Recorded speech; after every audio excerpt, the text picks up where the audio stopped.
Welcome to History News for Dummies. My name is Luke.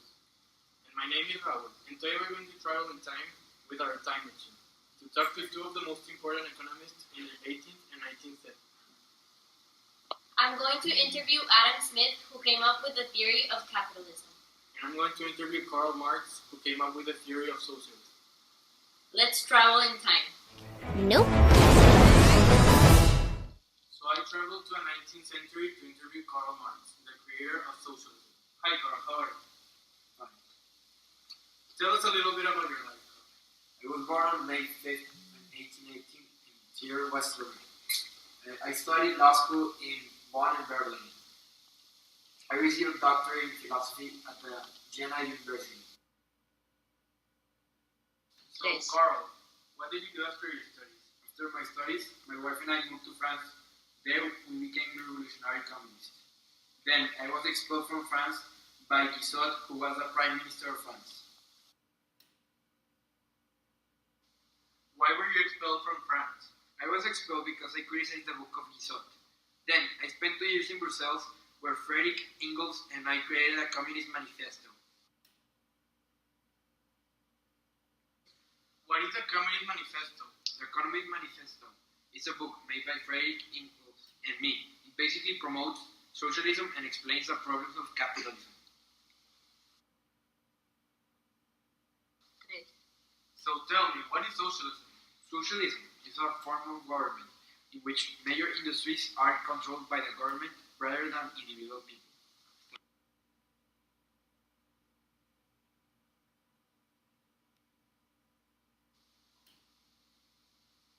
In 1849, I moved to London, where I would spend the rest of my life. For a number of years, I was poor, but my friend Engels supported me economically. So when did you create socialism? Socialism has its origins from the French Revolution, but there were some changes brought by me during the scientific revolution. Thank you very much, Karl, for your words. Now we'll travel back in time with my partner, Luz. Nope. Thank you, Mr. Smith, for giving us this time to interview you. Can you tell us a little bit about yourself? I was born in Scotland and I am known as the founder of capitalism. I began studying at the University of Glasgow at the age of 14. Then I went to the University of Oxford. After this, I returned to Scotland to be a professor and lecturer. I became the private tutor of the 3rd Duke of Buccleuch in the year of 1963. I went with him to a trip across Europe where I became friends with the famous philosopher Voltaire and other ones. During the trip, I also learned about the French economic policy of mercantilism. This trip and experience with philosophers influenced my knowledge and my book, The Wealth of Nations.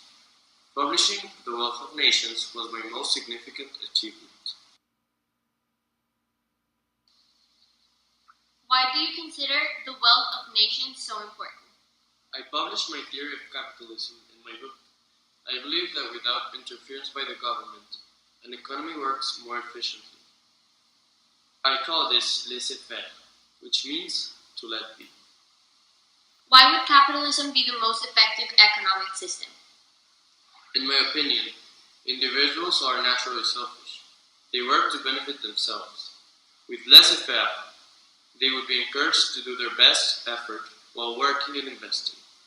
Selfishness and competition made the economy get to its full potential. Okay. Thank you, Mr. Smith, for the interview. Thank you for the interview. Nope. Now we're back at the studio.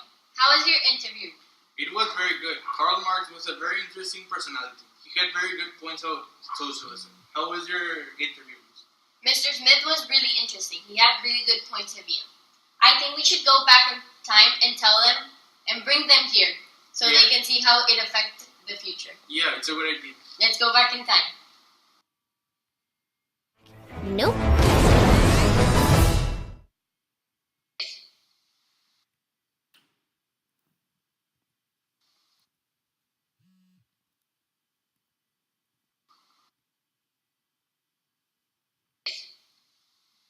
Hey Karl, let's go back to the future. Tring! Nope.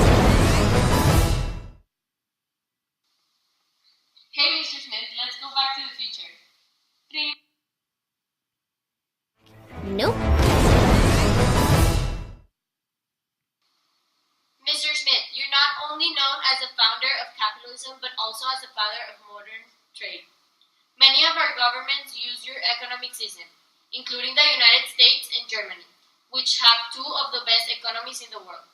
The wealth of nations is still used today, and who knows how advanced the modern of our society would have been if you had not come up with capitalism. Thank you. Socialism is one of the best economic systems nowadays, since one of the most powerful countries, China, uses it. And back in the days, when it was one of the most powerful, the Soviet Union. Thank you, Karl Marx. Thank you, guys. Let's travel you back in time. In the space-time continuum. Drop the saber and step away from the futuristic orb. I take orders from no man.